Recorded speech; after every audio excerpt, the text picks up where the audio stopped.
Hey guys, how's it going? So I've been asked a lot recently to show my current controller or sensitivity settings. And I haven't done a video like this for a while, so there have been a few changes. What we'll have a look at today is a brief run through of the different settings and the benefits of having them set to where I currently have mine.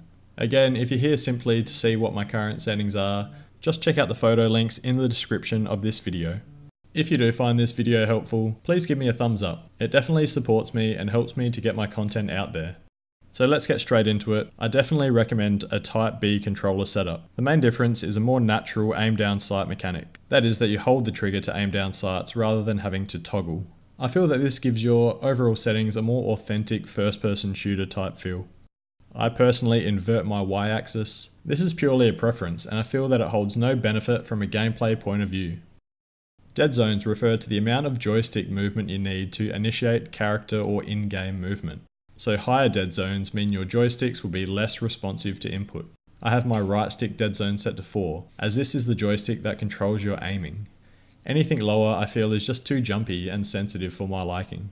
My left stick is set to 1, as there's more room for error with character movement, and you want this to feel as responsive as possible. Forward running sensitivity is set to the default of 10, that's worked fine for me so far. Movement sensitivity is at a max of 100. This pretty much means that your character will run with less forward stick input. In PUBG, you can be heard even if you're creeping, so I'm pretty much always either completely stationary or running. My vertical sensitivity multiplier is set to the default. I haven't seen a need to change this setting at all. General sensitivity I have set to 12, and I'm gradually increasing this number.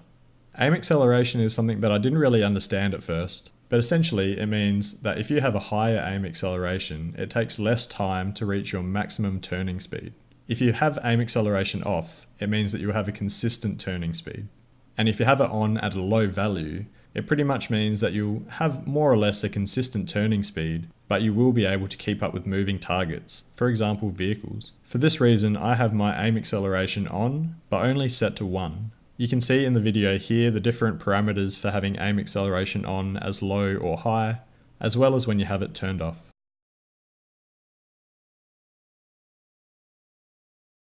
Over the shoulder aiming I have set to 7. More recently I've been gradually increasing this number as I've found it difficult at times to keep up with people at close range. Aim down sight sensitivity is the most important concept for having good aim in PUBG. As you can see, my aim down sight sensitivities are relatively low, except for the 15 times scope, but I pretty much don't use 8 times or 15 times scopes. So in a nutshell, what you want is high general sensitivity and low aim down sight sensitivity, and that's how you get good aim. For this to be effective though, you do need to be able to settle your crosshairs on your enemy prior to aiming down sights. That takes a bit of practice. As you can see here, there's multiple examples of me quickly snapping to opponents with high general sensitivity. But then once I'm actually firing, my crosshairs don't move too far from their target. That's due to the low aim down sight sensitivity. So that's pretty much it guys. As a recap, or if I were to choose my most important tips from this video, I would say that Type B controller setup is essential. Having aim acceleration on at a low setting is very useful for hitting moving targets, mainly vehicles. And a high general sensitivity combined with a low aim down sight sensitivity is the most important thing to have good aim in PUBG. But anyway, I hope you found this video useful. Have a great day, and I'll catch you guys in the next video.